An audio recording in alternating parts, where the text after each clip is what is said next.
Friends, welcome back to another Field and Garden podcast.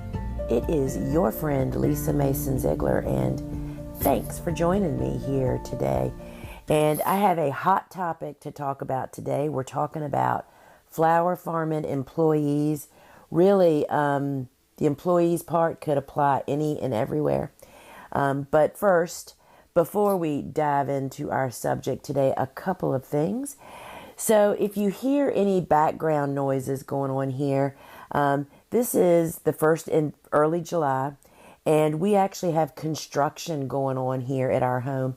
And I have resolved myself to the fact that all things in life have changed, including there is nowhere for me to be without some kind of noise from time to time.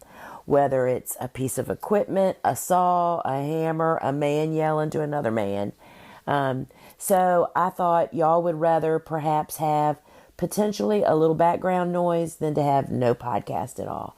So here I am. Tucker is asleep in his bed. I'm sitting in my talking and reading chair. I have my cup of coffee, and we are going to go for it. So friends, I want to encourage folks, if you want to learn more about the work that the Gardener's Workshop is doing, you can head over to thegardenersworkshop.com. That's our homepage, which is kind of a clearinghouse. You can see our newest online course, which is Ellen Frost's Preparing to Sell to Florists, which, friends, we are having an outpouring of people having their confidence levels built. They are going to florists. They are getting customers. We're just really, really thrilled. And then our course before that, both of these are on-demand courses, meaning you can buy them anytime. They're like $50.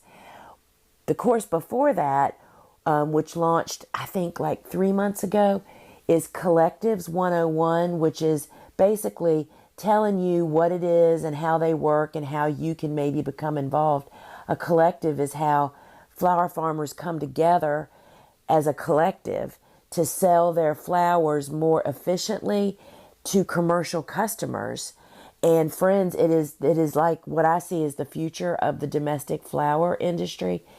But I had an email from Amelia, the instructor, yesterday, and she said they have been overcome with people interested in starting collectives and participating in collectives. And so I'm just here to say, if you're trying to sell flowers, we have help for you over at the Gardener's Workshop, as well as our online garden store that is packed full of the same tools, seeds, and supplies that you hear me mention from time to time. And friends, we have a brand new platform. We have an online live shopping show that is done. I do it every Friday at 12 noon Eastern time inside the Gardener's Workshop app. And it's a ton of fun. And it's like shopping with somebody that knows about the products right alongside you. And I share my harvest each week and all the information. And so check that out. So I was, one of my students actually said, Lisa, you should do a podcast or a mini course on this. Well, first off, I do teach about employees, the ground rules of employees in my course, Flower Farming School. But I felt like that this is like a public service announcement. And I feel like when I came into the flower farming game, I really had a hand up over most people because I was a business manager of a very busy animal hospital for 15 years before I became a flower farmer. And I think that an animal hospital or anybody that works at a regular people hospital and restaurant workers and flower farmers all have something in common. It is a hustle, friends, as you probably already know. But we're all cut from the people that thrive in those conditions are like-minded people. We are all the same. And so I had some employee experience, a lot of it. I actually had 20 employees at Denby Animal Hospital before I left there. And I wasn't the best manager back then. I was young, I was inexperienced, I was thrown in without any real training and just kind of found my way, which, there's a lot to be said for that, but a lot of mistakes are made along the way.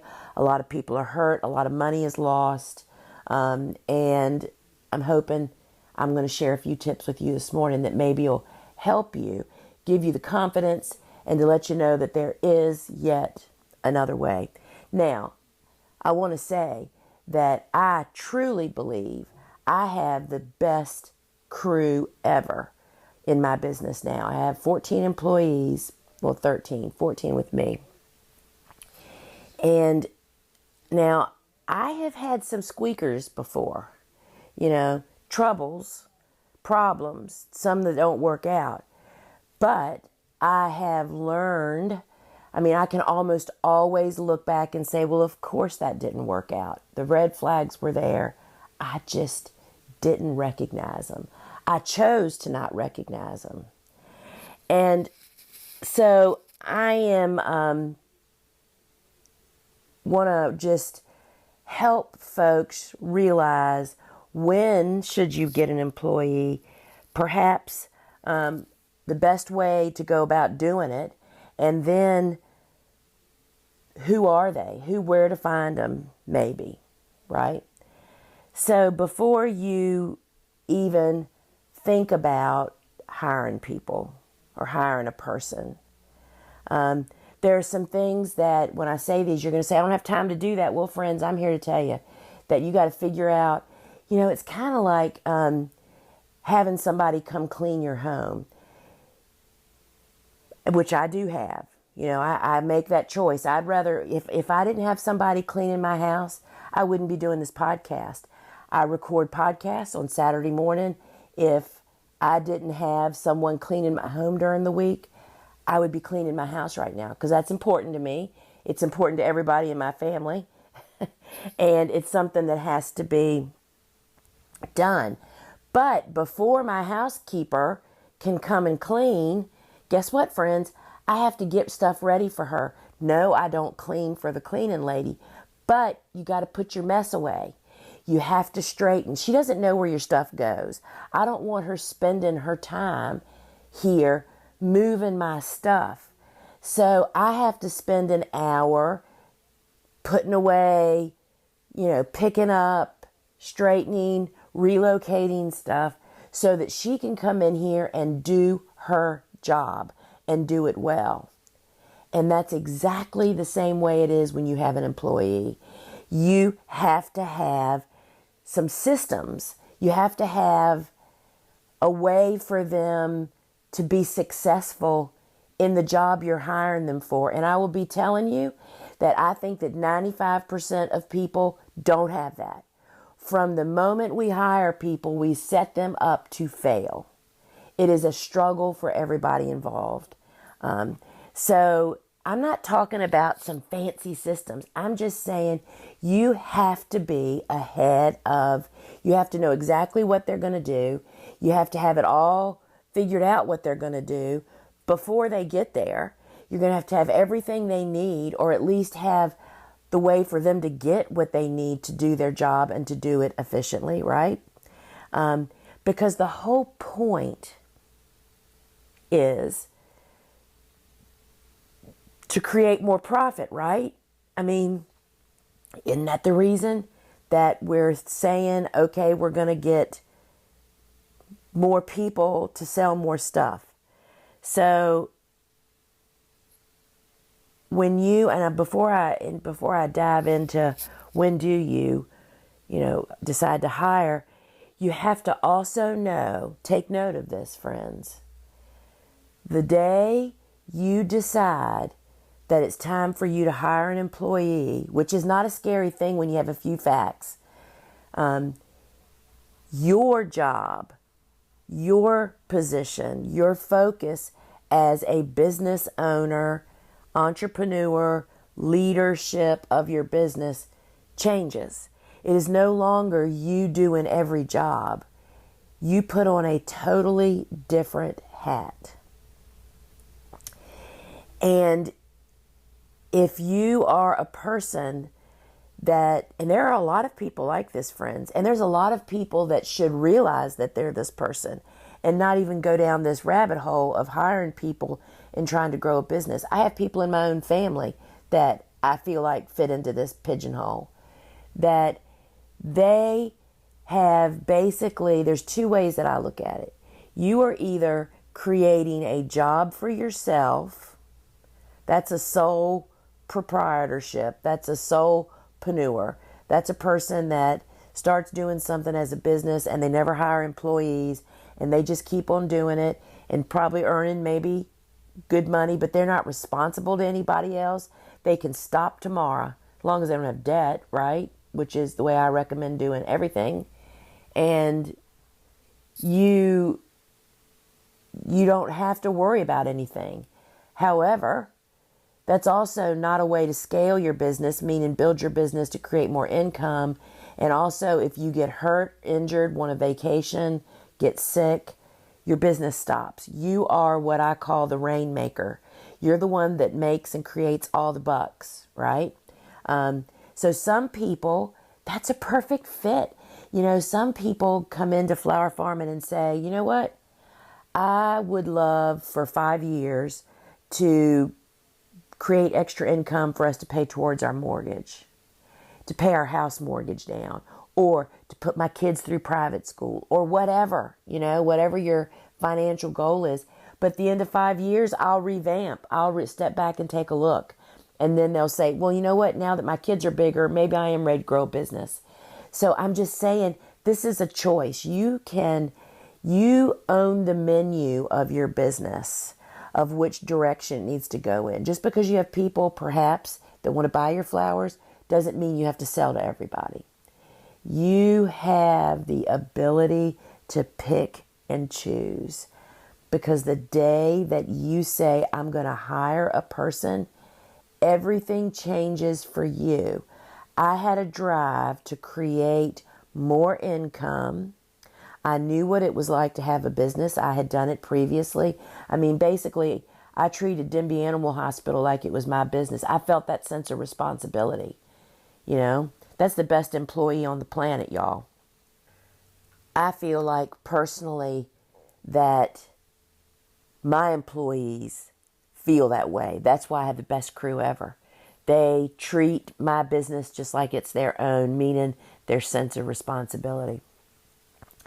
So you have that decision to make. I'm just alerting you that it's up to you whether you want to do this or not. All right. So when do you hire an employee? Well, don't rush into it, first off. I mean, if you have more than you can do in a day, but you still aren't selling everything, or at least 80%, I mean, Dave Dowling and I saying is, you should be composting 20% of what you're growing as normal business. That means you never sell out. That means there's always some left over. That's the beautiful way to do business. But if you think that hiring employees is going to help you sell more, I'm here to tell you I don't believe that that's true.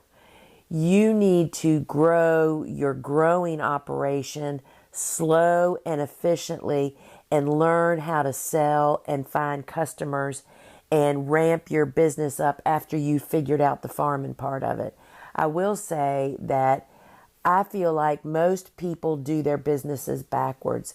This ratio isn't quite true, but I know in regular business, meaning retail business or like selling online courses or an online store of some hard good that you don't have to grow, right? That's so labor intensive, that we should spend 80% of our time on selling, meaning marketing, finding customers, all of that part that most people don't want to do at all, which y'all, it's really not that bad once you figure it out.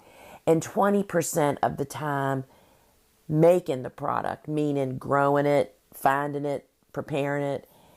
I think that most flower farmers do the complete opposite of that. We spend 98.9% of our time planning, gardening, then getting into farming and growing and being overwhelmed, and then wonder why we all of a sudden have flowers and we have nowhere to sell them. Friends, you don't even think about moving into this employee situation until you've got customers knocking your door down. You are figuring out, you've gotten your farming, you've figured out how to grow, how to maintain. I'm not saying you have to be perfect. I'm just saying you got to have a handle on that stuff before somebody can help you take it to the next level. So this is not something to rush into. And I also feel like finding your niche, what is your focus before you start hiring people. I mean, you have to kind of know what you're doing, because let me tell you, nobody else is going to take care of your business and help you figure it out like you do. So when do you hire? First off, you don't rush into it. I think you should be having customers knocking down your door, selling it and growing it. You are selling the majority of what you're growing, and you want to grow more, and you understand what comes with hiring employees. And to do that, you need to really find your niche. And to find your niche, I believe staying small and figuring it out, the system of farming. Because friends, I'm telling you, it's totally different than gardening. If you're a gardener thinking about going farming, it is a wonderful journey, but it is quite an eye-opener. And then again, you have to decide, do you really want employees, or do you want to live a small garden life, selling to a small group to create some extra income without the responsibilities? So how do you hire people? First thing you have to remember, y'all, I should have gotten more coffee, friends. First off, one of the things that I really try, really difficult sometimes, but I try to constantly remind my students, is the first step to hiring people and going into business particularly is, this is business. It is not personal. I'll say it again. This is business. It is not personal. Number one gut knot that people have is they allow everything to be personal, whether it's failed sales, employees, dissatisfied customers, is they take it as personal insult. But friends, this is business. Not everything is a perfect fit. You have to know that. I will say that one of the things that really helped me as my business scaled and started to grow is a friend who has a really big business, really huge following, shared with me that every day of her life, like 100 people unsubscribed from following her and or unsubscribed from her email newsletter. Do you know how much better that made me feel? It's like, oh, it's not just me, it's everybody, friends, not, and I do it. I subscribe or follow people, and then it's like it starts showing up, or I get their newsletter and it's like, oh, that's not what I thought it was. I'm not interested. It's not that they're saying, oh, I don't like you, your business stinks. So it's business, friends. You should say that to yourself over and over again. It's business. It is not personal. And the first thing I want to say is, in the hiring process, is don't jump into this hiring thing on the fly and just say to one of your friends or an acquaintance or a farmer's market customer, oh yeah, please do come, just show up Saturday and we'll talk about it. Come help me cut flowers or whatever. That's the beginning of the problem. You have to really you have to act like a business person for this process, because you have to, like I mentioned earlier, have a system figured out. We create about 99% of the employee problems that we have, in my opinion. And we do that by, we have an inefficient or insufficient hiring process, an insufficient training process, an insufficient follow-up process, an insufficient support process, and insufficient expectations on both sides of this fence, the employee and the employer. It is that simple, friends. So you have to have a process. And here is my process in a nutshell. First off, you have to look into the legalities of hiring people. Can you hire someone? If you are in a residential area, your city ordinances may say that you cannot have employees. That's step A, outside of your family members. And that is a really important piece of this pie. So you need to make sure that you are legal. Then you have to find out what is the workman's comp requirement in your state. It is different. That's why I offer no guidance here, y'all. It is different in every state and city. You start with your local county or city licensing office. They'll give you a sheet of paper usually that lists all this mess, and find out, can you? And then if you can, what your process is. And then you, again, as I point out to my students, you need to have a relationship with a good business insurance person. You call that person up. If you have to have workman's comp, you need to call them. What's the minimum? You'll just have to pay the minimum. Anyway, so you got to get legal. After you have all that under your belt, I recommend, and this will impress people, friends, and it lets them know, oh, wow, I'm really working for a business. You have to have some kind of application. Doesn't have to be deep, but just the general information. Who are they? Where do they live? What's their information? And there's lots of those available online. So the first thing I do is somebody that looks good on paper. So I have two different places I hire for now, right? The farm and or the warehouse business. I actually have three places, and or we have virtual workers at the Gardener's Workshop. People that help with our website, our online courses, that are customer service people. And so you have different processes, but I'm talking hiring for the farm in this situation. So my process for hiring for the farm is come in and for an interview. And what we do for the interview is I say, hey, come on over and let's have a chit chat and walk the farm. So little do people know, this is my first test. We walk the farm. I am a hustler, friends. I walk fast. I do everything fast. That's why I'm a good flower farmer. That's why I'm a profitable flower farmer. I'm constantly looking to trim time, to beat the heat, to get the most done. So we literally walk the farm. They think they're just getting a tour. I'm walking fast and I'm seeing how they keep up. If I have to constantly stop and wait for somebody to catch up, then they don't even make it to the next step, which is going up to my office.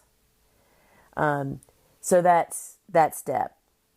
So if we go through the walk and I still feel good about them and we sit down and have a chit chat, then I sit down and tell them, hey, I think you might be a great fit here, but the next step would be is I would love for you to see what we do here on the farm, and would like for you to see, and talk to my employees and see what it's all about. So would you like to come and hang out with us and give us a hand next Tuesday morning during harvest? The harvest is the best telltale. Anything, harvest, planting, there should be some major event going on that you can kind of plant them with somebody and just have them come, tell them what time to be there, tell them they need to wear closed-toed shoes, we'll bring a hat, bring your lunch if it's going to be. Having them join your crew for lunch is a really great way. If I was hiring somebody for a business person, I would take them out to lunch. That's a great way to get to know people. So I tell them, show up, closed-toed shoes, dress for working outdoors, bring a hat. We have bug spray, bring water, and pack your lunch. And so that is the trial day. Now, Some people leave after that and say, no way, Jose, this is not for me. Then if they pass that test, I say, tell them I'll be in touch. I don't talk to them that day. It's a work day. I'm busy. I'll tell them I'll be in touch. Then I tell them, okay, friend, I think this might be a good fit. I hire everybody on a 30-day trial. Again, you need to check with your state employee laws. And I do want to just say here that in the state of Virginia, anyway, a for-profit business, which means you're not a nonprofit, you cannot have volunteers. It is against labor laws, and that's a big no-no. So don't even use that word. You can't have volunteers. I made that mistake years ago. Fortunately, I was not pointed out to me by the labor department. A friend saw my response, saw my post on social media and said, you cannot have volunteers on your farm. Anyway, just thought I'd add that in there. This is why you got to get educated, friends. So I hire and say, all right, let's do a 30-day trial. And at the end of the 30 days, you and I will sit down and talk. Do you want a job here?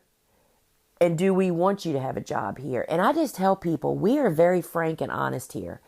If you have a problem at work, you come to me. You don't talk to your coworkers about it. Transparency and being upfront and telling that to people from the get-go make them know they can come to you with problems and you can go to them with problems. It's not they're being a bad employee. They just don't know what they're doing. Now, if you hire a lazy person, that's your own fault because, frankly, it doesn't happen if you take them through a process. Those people just don't ever make it through the process, usually. So that's what I tell them when I say you're here for the 30 days. Here's how it works here. You got a problem with an employee, an employment problem with me, the dog, the farm.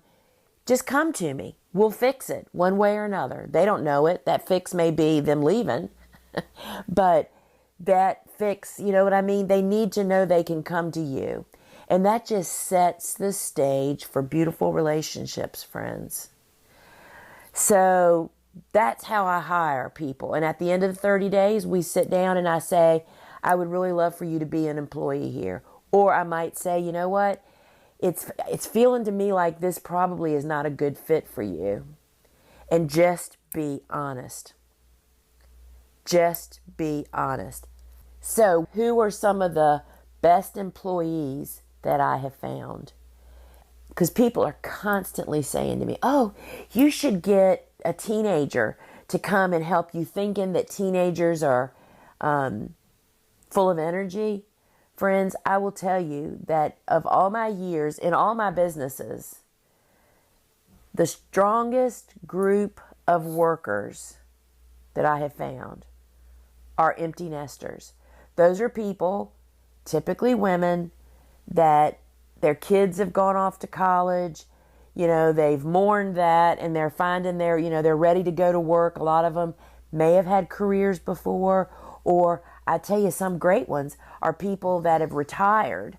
Particularly, I'm just thinking of a couple of specific people that had serious careers, that they've retired, corporate careers, office careers, teachers, state jobs, just office-focused, very organized jobs, and they've retired. And now they're going back to work because they want to. They want to have something to focus on. Friends, 55 to 70-year-old people that are looking to fill that part of their life are the best workers I've ever had. Particularly moms. Multitasking, holy cow, y'all. Now, these are people that want to work.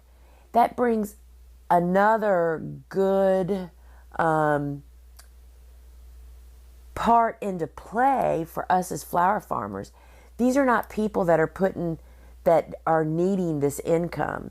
So that means they can take the winter off without, they look forward to it. Christmas, holidays, reading books, all the things that people want to do.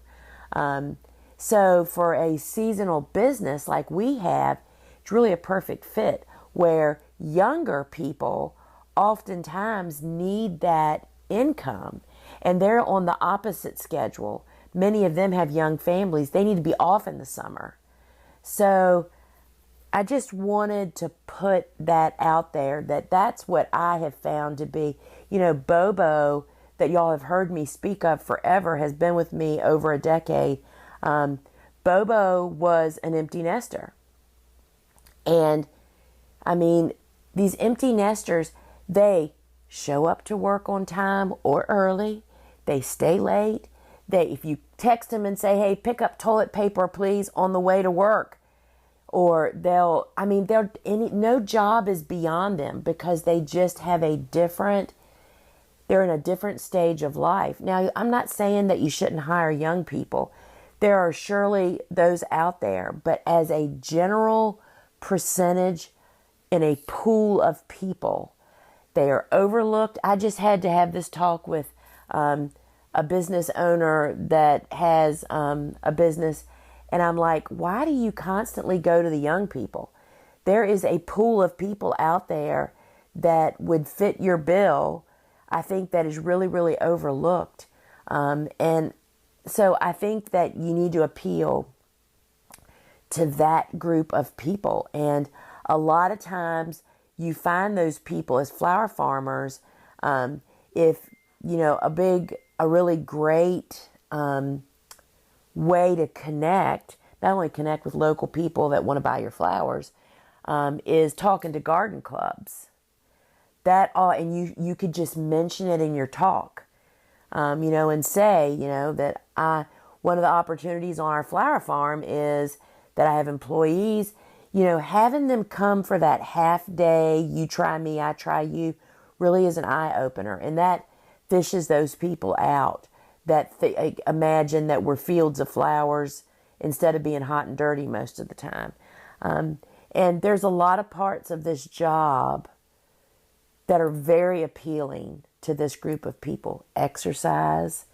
And I just feel like it's really an overlooked group. And it's been really, really good to me. I think employing people is so much easier. It's just like what I teach in flower farming school, y'all. It's like, this is not rocket science. You have to show up every day and do it and follow just a few guidelines. Very same thing for employment. You have to figure out what you're doing first before you bring somebody on so you can focus. And I did want to add that the very first, I did have people helping me at the farmer's market, which was easy to kind of add somebody that way. But the really first on the farm job helper that I focused on is when I decided that we needed somebody to just start seeds. That was really easy. That was like a baby step. It's like, all right, we need to start seeds. I have the seeds. I have the process. That person's going to come to work one day a week for like 7 hours, and that's all they're going to do. And I hired my niece, Kelly. She knew nothing about gardening, y'all. I taught her how to start seeds. And that was all. She didn't come to work and say, oh, I wasn't saying to her, hey, come help us cut, come weed, come plant. She came to work, went straight into the building and got busy starting sunflowers. Her starting our sunflowers weekly more than paid her wage, which that's a whole nother conversation, right?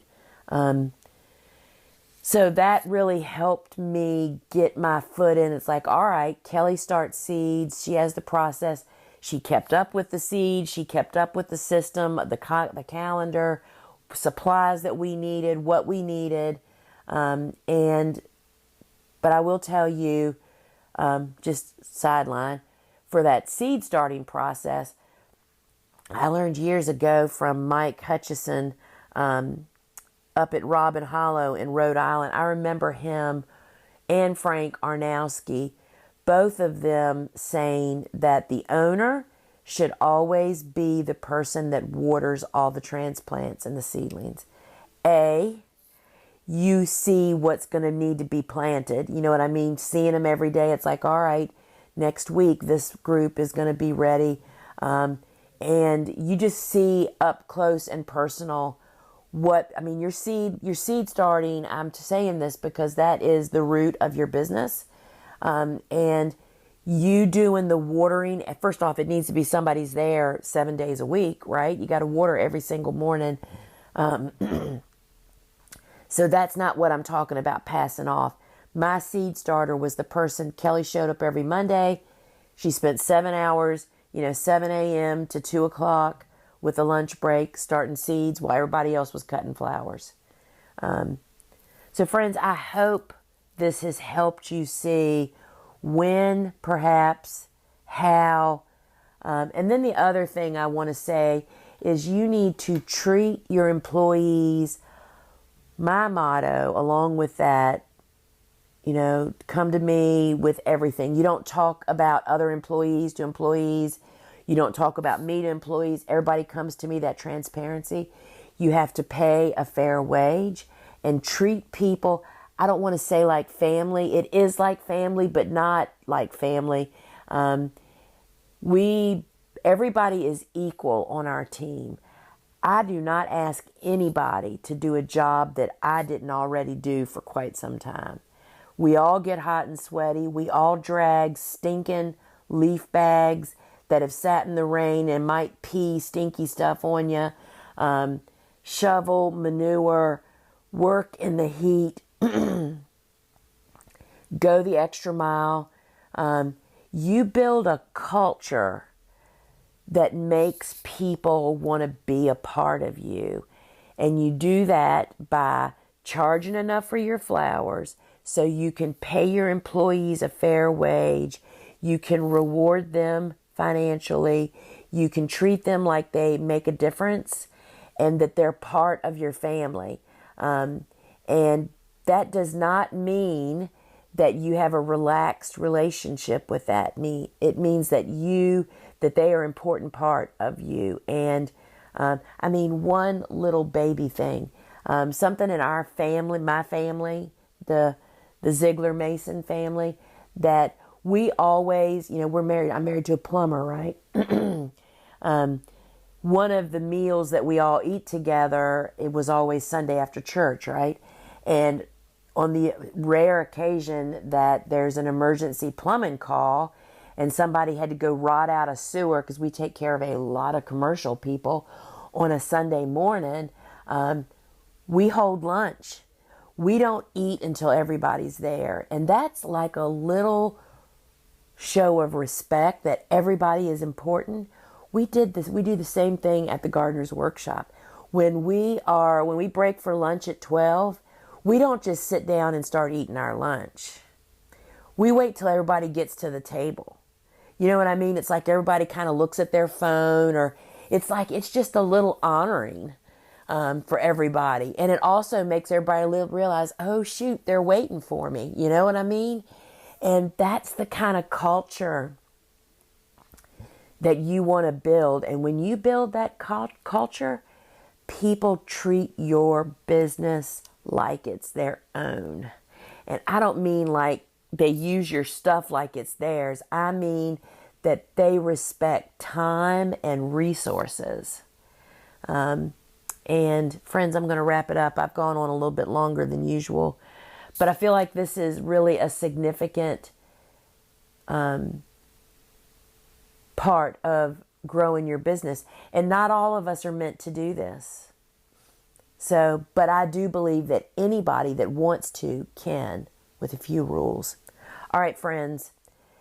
Remember, head on over to the Gardener's Workshop on the occasion that you need help starting or growing your flower-based business, whether it's flower farming, farmer florist, or you're a florist or a designer that wants to learn more about how to embrace local flowers and make them the niche of your business. We got you covered over at the Gardener's Workshop with our online courses, as well as our online garden shop. And folks, I'm glad you decided to hang with me. Until we meet again. Ciao.